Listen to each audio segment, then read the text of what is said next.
So they give us a relation here where they tell us that scalar lambda exists such that a plus, and I'll just jot this down, a plus lambda b and u minus v are equivalent.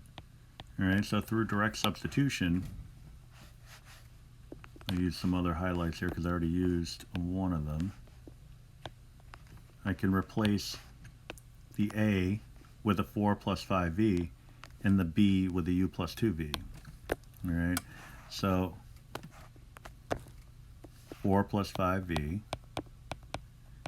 and this is where one of the properties come into play, because I have lambda being multiplied by u plus 2v,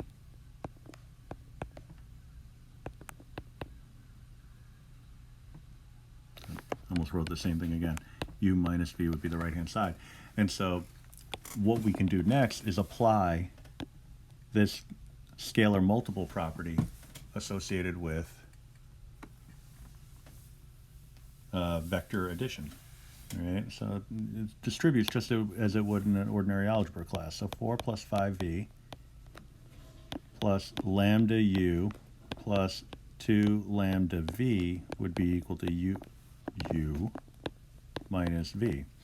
All right, so we can combine some terms here and see where that gets us. All right, so we have two terms that involve a v, and for whatever reason, I have no excuse for this, I opted not to include the u when I wrote the force. So here we are. Do a little shift-a-rooski here. So underline this and this. So the u component should add together to give you the u on the other side. All right, so I'm going to chuck in a 1 here and a 1 over here.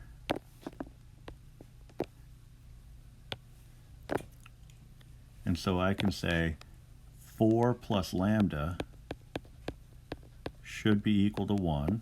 And I can also say that 5 plus 2 lambda should be equal to a negative 1. All right, so let's work on the first one. I'll just smidge this down a little bit. Forgot the hat for the 5. So we get lambda is equal to a negative 3. All right, and that's what we're looking for. So the other equation is really just there to help us verify that. So I'll just verify in the other equation by replacing with a negative 3 that 5 plus 2 times that negative 3 is in fact equal to negative 1. 5 minus 6 is equal to negative 1. And so that kind of serves as a check. But what we have now is a solution, and that is that lambda is equal to negative 3. So the next little section is going to combine our knowledge of trigonometry, really from polar coordinates and all that jazz, and just kind of put it together with all the stuff that we're learning from vectors. All right? So if we're looking at, and this is a triangle that's organized as a first quadrant triangle, if I were to create a unit circle out of this, you know, it's going to be off the grid, but it would be something like this.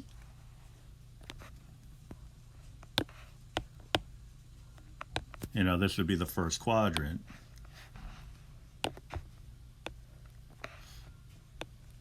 You know, it starts to have a lot more of the hallmarks of a circular function. All right, so what I would do is I'd look at this and say, okay, well, if this were part of the unit circle and it had a radius of 1, well, what would I be looking at? Well, I'd be looking at a coordinate that was in the form of cosine of theta, comma, sine of theta. All right, with the cosine being the horizontal component and the sine being the vertical component. All right, and we can do all sorts of trigonometry with that, but that's not really the point at this point.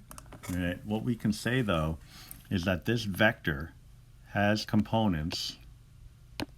I undid too much. It has components, and we'll call this vector, let's say it's vector v.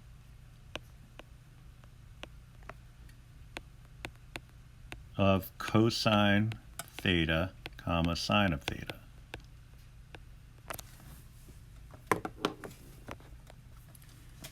So then it sort of begs the question, what is going to happen if the hypotenuse is not equal to 1? So we need to find components associated with the vector v, that, overused vector v. I mean, what was it before? I called it 1, but now it's a variable vector v. So I need something that's going to work no matter what that hypotenuse is. All right, so let's say we scale everything up. All right, and so if we scale everything up, instead of it being cosine of theta as a horizontal, let's say I scale it up by the magnitude of v. All right, and so if I do that, then I would also do that with the sine function. Oh.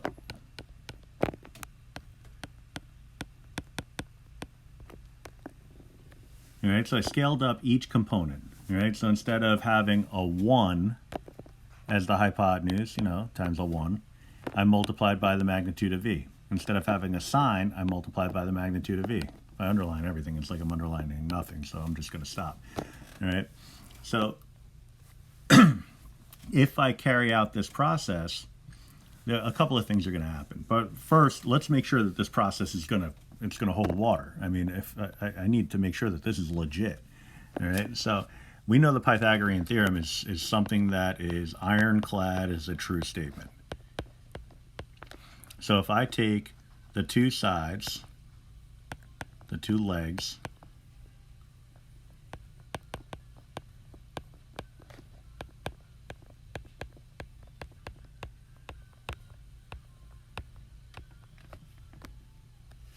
and square them and add them together, I should get the hypotenuse squared.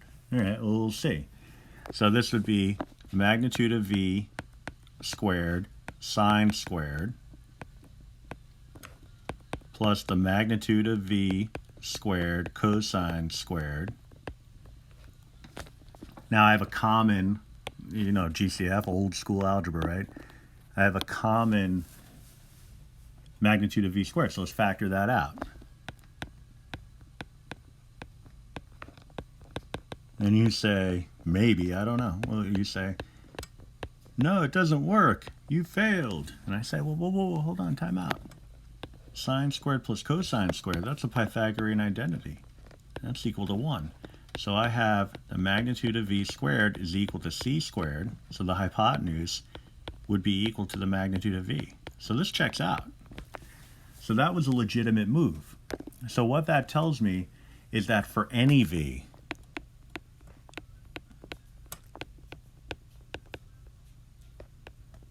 we'll lag there. For any vector v, we know its magnitude will be the magnitude of v, but its component form would be, well, we can write it a couple of ways. I'll write it both ways, so I'll give myself a little bit more room. We could write it as the magnitude of v cosine theta, comma, the magnitude of v sine of theta.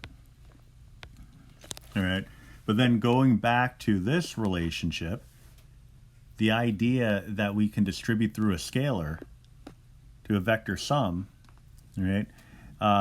We can distribute through a scalar to the component form of a vector also, right? So that means that we can factor out a scalar. Now you might look at it and say, well, v is a vector. Yeah, but the magnitude is just a number. That's a scalar. So I can factor out a v, magnitude of v, I should say, and we'll be left with cosine theta, comma, sine theta as the two components. All right. So a lot of this work was really just to demonstrate the validity of these rules, not so much what the rules are, because I'm not big on just saying, here's a rule, memorize it.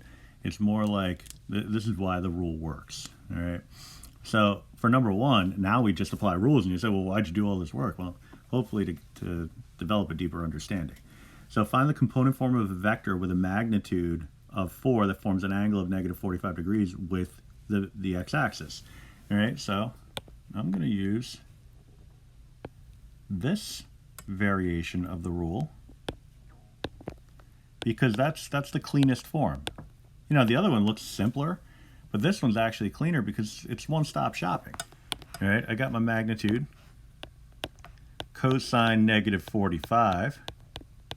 You start realizing that I'm not lying when I say just how important that unit circle stuff is. It's like, whoa, you were serious about that? I was, all right, and I continue to be. That unit circle stuff is going to make or break you in this course. All right, so make sure you learn it, and if you don't already know it, and if you do know it, reinforce it. All right, there will be some bonus opportunities as we go forward to make sure that you're really kind of motivated to get this stuff down. But we'll see. You know, hopefully everybody's strong in the unit circle, and it'll pay off. All right, cosine of negative 45, that's 45 degrees below the positive x-axis, which puts you in the fourth quadrant. Cosine, ASTC, is positive in the fourth quadrant, so that's a radical 2 over 2. In the fourth quadrant, sine is negative, so negative radical 2 over 2. We still have those scalar multiples of 4.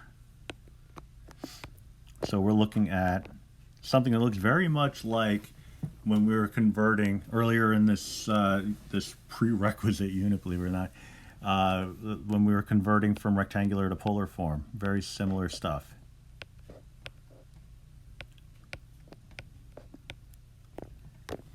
All right, and so that would be the component form of the vector with magnitude of 4 that forms a negative 45 degree angle with the x-axis. Now, negative 45, you could also say 315 degrees, same thing. Component form with a magnitude of 10 and an angle of 120 degrees with the x-axis. Again, it's with the x-axis, so just be careful if I change the wording on it. With an angle of 120 degrees with the y-axis is like, oh, you change the perspective. You still have to figure out what the angle is corresponding with the x-axis. All right, so 10, in this case 10 cosine of $120. Same deal for the sine. Second quadrant, we know that cosine is negative, sine is positive. 60-degree reference angle, 1/2 radical 3 over 2 for cosine and sine respectively. So negative 5